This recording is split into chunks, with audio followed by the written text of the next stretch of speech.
உங்களுக்கு பெண் குழந்தை இருக்கா? இந்த திட்டத்துல 50,000 கிடைக்கிறது கேரண்டி. ஈஸியா அப்ளை பண்ணலாம். தமிழ்நாடு அரசு பெண் குழந்தைகள் நலனுக்காக பல்வேறு முக்கியமான திட்டங்களை செயல்படுத்திட்டு வருது. பெண் குழந்தைகள் தடைபடாம கல்வி பயில வேணும், அவங்களோட எதிர்காலம் உறுதி செய்யப்பட வேணும் அப்படிங்கிறதுக்காகவே அரசு 30 வருஷங்களுக்கும் மேலா ஒரு சிறப்பு திட்டத்தை செயல்படுத்திட்டு வருது. அந்த திட்டம் பத்தி இப்போ நாம தெளிவா தெரிஞ்சுக்கலாம்.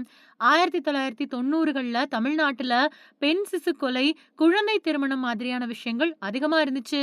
இந்த பிரச்சனைய போக்கணும், பெண் குழந்தைகள் பிறப்பு அப்புறம் அவங்களோட கல்வி பெறுவத உறுதி செய்யணும் அப்படிங்கிற நோக்கத்துல 1992வது வருஷம் அப்போதைய தமிழ்நாடு முதலமைச்சரால அறிமுகப்படுத்தப்பட்ட திட்டம் தான் முதலமைச்சரின் பெண் குழந்தைகள் பாதுகாப்பு திட்டம். பெண் குழந்தைகளோட உரிமைகளை பாதுகாக்கிறது, அவங்களுக்கு அதிகாரம் கொடுக்கறது, பாலின பாகுபாட்டை தடுக்கிறது, இந்த மாதிரியான விஷயங்களை நோக்கமா கொண்டுதான் இந்த திட்டமே கொண்டு வரப்பட்டுச்சு. இந்த திட்டத்தோட படி ஒரு குடும்பத்துல ஒரு பெண் குழந்தை மட்டும் இருந்தாலும் சரி, 2 பெண் குழந்தைகள் மட்டும் பிறந்திருந்தாலும் சரி, அரசு சார்பா அவங்களோட பேர்ல ஒரு ரொக்கத்தொகை வரவு வைக்கப்படும்.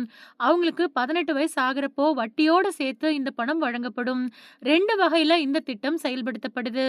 தமிழ்நாடு அரசோட சமூக நலத்துறை தான் இந்த திட்டத்தை செயல்படுத்துது. பெண் குழந்தைகளை பள்ளியில சேர்க்கிறது, அவங்களோட இடைநிற்றல் இல்லாம 18 வயசு வரைக்கும் கல்வியை நிறைவு செய்யறத உறுதி செய்யறது, 18 வயசுக்குள்ள அவங்களுக்கு கல்யாணம் நடக்காம தடுக்கிறது, இந்த மாதிரியான விஷயங்கள் தான் இந்த திட்டத்தோட முக்கியமான நோக்கம். ஒரு குடும்பத்துல ஒரு பெண் குழந்தை மட்டுமே பிறந்திருந்தா அந்த குழந்தையோட பெயர்ல நிலையான வைப்புத் தொகையா 50,000 ரூபாய் வரவு வைக்கப்படும்.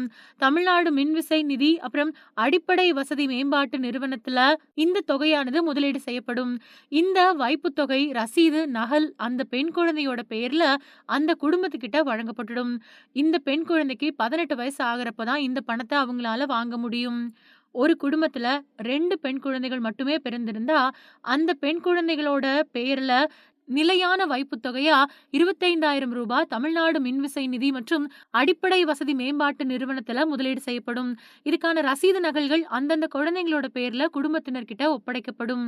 இந்த வைப்புத் தொகையானது ஒவ்வொரு 5 வருஷ முடிவுலையும் புதுப்பிக்கப்படுது. 18 வயசு முடிஞ்ச உடனேயே வட்டியோட சேர்த்து முதிர்வு தொகை பெண் குழந்தைகள் கிட்ட வழங்கப்படுது. இந்த திட்டத்துல விண்ணப்பம் செய்ய பெற்றோர்ல ஒருத்தர் அதிகபட்சமா 40 வயசுக்குள்ள இருக்கணும். இவங்க யாராவது ஒருத்தர் அரசாங்க மருத்துவமனையில கருத்தடை செஞ்சதுக்கான சான்று பெற்றிருக்கணும். இவங்களுக்கு பெண் குழந்தை மட்டுமே இருக்கணும், ஆண் வாரிசு இருக்கக்கூடாது. இந்த குடும்பத்தோட வருஷ வருமானம் 1,20,000க்குள்ள இருக்கணும். 2வது குழந்தைக்கு 3 வயசு முடியறதுக்குள்ள விண்ணப்பம் பண்ணணும். ஒரு குழந்தை அப்படின்னா அந்த குழந்தைக்கு 3 வயசு முடியறதுக்குள்ள விண்ணப்பம் செஞ்சிருக்கணும்.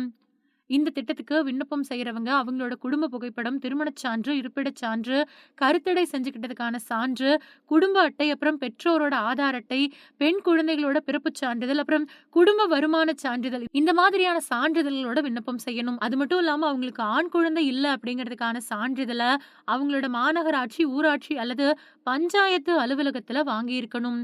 பொது சேவை மையங்கள்ல இந்த திட்டத்துக்கு விண்ணப்பம் செய்ய முடியும். இந்த சான்றிதழ்களை கொண்டு போனா அவங்க விண்ணப்பம் செஞ்சு கொடுப்பாங்க. அதுக்கப்புறமா விண்ணப்பம் செய்யப்பட்டதுக்கான ரசீது உங்களுக்கு வழங்கப்படும். இத பத்திரமா வச்சுக்கணும். இல்ல அப்படின்னா வட்டார வளர்ச்சி அலுவலகம் இல்லனா மாவட்ட ஆட்சியர் அலுவலகத்துல இருக்கக்கூடிய சமூக நலத்துறை அலுவலகத்துக்கு போய் விண்ணப்பத்தை பெற்று பூர்த்தி செஞ்சு வழங்கலாம். அதிகாரிகள் எல்லாத்தையுமே ஆய்வு பண்ணி உங்களை தொடர்பு கொள்வாங்க.